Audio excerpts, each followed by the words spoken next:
Hello everybody and welcome back to the channel. My name is Brianna, this is Coffee Books and Bullet Journals, and we are going to do the end of the year book tag.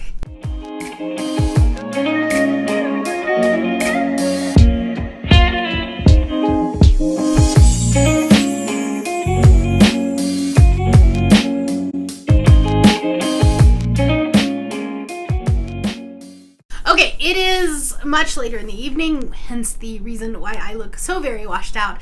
Even the ring light can't help me at this point. But that's the problem with daylight savings time, is that you get home and it's dark, even though it's only 5 o'clock. We love that. So anyways, I'm going to do this fast because it's really cold in the office. I don't know why, but this room just does not get great circulation of the air. So in the summer it gets super hot and in the winter it gets super cold. So yeah, we're going to do this fast. This tag was originally created by Ariel Bissett. I will leave the original video down below. And I've never done this one before. So yeah, I think it's actually really supposed to be done like, you know, September, October, because it's like supposed to be like transitioning into the end of the year. And I realized that we have like 6.5, 7 weeks left of the year. Which, like, in one hand, thank Baby Yoda and all that is holy. Because, like, please, dear God, can, like, 2020 just end? But also, this was, like, both simultaneously the longest and the quickest year ever. So, I don't really know how to feel about it. But anyway, let's just go ahead and get started. Okay, so the first question is, are there any books that you have started this year that you need to finish? I have two. I mean, I probably have more, but I definitely have two. The first one is The Burning God, because I have been reading that book for 2 months. So, I just need to, like, fucking finish it. Because I know it's going to end up breaking my heart. I've just been in such a weird mental health space for the past couple of months that I just haven't been able to really, like, get into it. I'm just tired. And that's a dense book. So yeah, I need to finish that. It comes out next Tuesday. I really need to finish it. Yeah. Is it next Tuesday? It is next Tuesday. I think it is, yeah. And then the other one I have to finish, or that I DNF to put down for now, was Agnes at the End of the World by Kelly McWilliams. This I talked a little bit about in my October wrap-up that you saw, and I'm about halfway through it. You can't see that with my ring light, but I'm about halfway through this, and, like, I don't know that I will finish this year because, like, a huge part of the plot is a pandemic, and I'm just not in that headspace right now. We'll see how it goes later on, but right now, it's just not happening, so yeah. But those are the two books that I'm, like, actively, like, still, I think actually I pulled that one off of my currently reading list just because, like, I like to have those kind of I like to have my Goodreads currently reading down to, like, a minimum so that it's not so ridiculous. So I think The Burning God is actually the only book that I'm currently reading right now. But like I said, I've been reading it since September. And I just can't seem to, like, sit. I'm at, like, 70%. I just need to, like, sit down and fucking finish it. Okay, the next question is there an autumnal book that will transition you into the winter months? Like I said, this tag probably should have been done, like, earlier, you know, like before October in the spooky season. I did do an entire witchy vlog. I'll link it up there if you haven't watched it. This is one that I definitely recommend that I did read. That was a very, like, autumnal type book. Probably should have thought about this before, but I do have a couple of books that are kind of, like, on my November TBR that I feel like could transition really easily. I feel like Dark Academia is, like, a really big thing right now, and I feel like it kind of gives off the, like, autumnal vibes. So Ninth House by Leigh Bardugo. I also have Plain Bad Heroines. I can't remember the author. And I have If We Were Villains by ML Rio. So, like, I do have a lot of Dark Academia. I also have Cemetery Boys. This is not Dark Academia, but I have Cemetery Boys by Aiden Thomas that I'm reading this month. And I feel like this would be a good autumnal transition because it takes place around the Day of the Dead. So I'm going to be reading that this month. So, yes, I guess. I am not, like, I didn't read a lot of horror in October. I didn't really like that. And then December, I tend to read, like, either, like, the Christmas fluffy type books or, like, big fantasy books. So, I don't know what November is.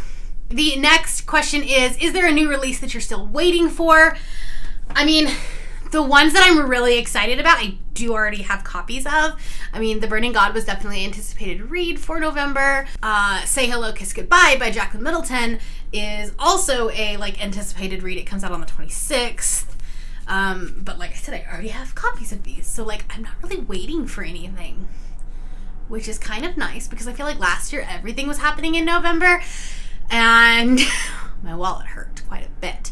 And this year I'm not really, so that's good. The next question is, what are 3 books that you want to read before the end of the year?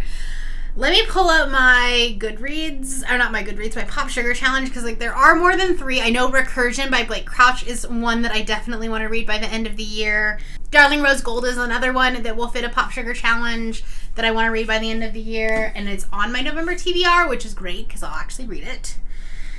That's pretty much it. As far as, like, my Pop Sugar ones, I had this huge project that I wanted to do for 2020 and it just didn't really happen. So, yeah, I mean, I'd also, like, I'm still debating on whether or not I want to read Act Your Age, Eve Brown this year or in January, because if I read it this year, I'll still have to reread it in January, or at least, like, in 2021, because the way that I'm doing my best books of the year, it's going to be only 2020 releases or backlist, not anything, like, ahead, because it doesn't make sense for it to be the best book of 2020 if it wasn't a 2020 release, if that makes sense. So that's just where my head is going with that. So I don't know that if I want to read it, but I also, like, just really want to read Talia Hibbert again. So I don't know what we're going to do there. Yeah. But yeah, that's pretty much it, I think. The next question is there a book you think could still shock you and become your favorite book of the year? Okay. I think that there is the possibility that something will make my best books of the year. But my top 3, I would say, are, like, pretty set in stone. And I don't think anything is going to beat him. I mean, they would have to be, like, spectacular. And the stuff that I have on my list, while good, I don't think will, like, top those 3.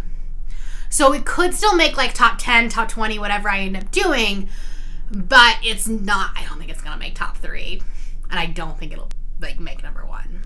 I don't think. But we'll see. I mean, it would be a shock, that's for sure. And then the last question is, have you already started making reading plans for 2021? I have? Question mark? I have made some plans. Categories will return in 2021. I'm having a blast doing that. I'm also working on this, like, massive collab project with a few other people that I can't talk about yet. But that will involve an extensive amount of work and planning and reading and things like that. So, yes. I'm also planning on doing more themed vlogs, so that'll happen. I haven't thought about Goodreads goal. I think, like, I haven't thought about that. I haven't thought about whether or not I'm going to do Pop Sugar again. We'll have to see. I really, like, I don't know about that because I do have so many other things. I do have quite a few 2021 releases that I'm really excited about, but I haven't, like, made a board or anything like that. I'm thinking about making one that, like, you know how Books and Lala makes someone, like, with all the anticipated releases and then, like, grays them out as she reads them. I'm thinking about doing that for 2021, but we'll see. I don't know. That's pretty much all I've got. I can't talk a lot about it, but stay tuned because it's coming. Like, the announcement for that will be coming soon, and I'm super excited about this project we're doing next year. But anyway, yeah. That's the end of the year book tag. I really should have done this sometime in October, but that's okay. Thanks for coming along on this crazy mess of a journey these past couple of months because my mental health has been a shit show. But pretty much everyone has in 2020, so I don't feel too bad. That's all I got for you today. If you are new here and you have not yet subscribed, there's a little red button that you can do so down below the video, and all of the other links to my social media will be in the description below if you would like to be my friend on any other platform.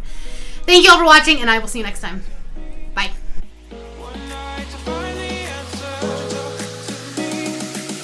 What makes this heart beat faster?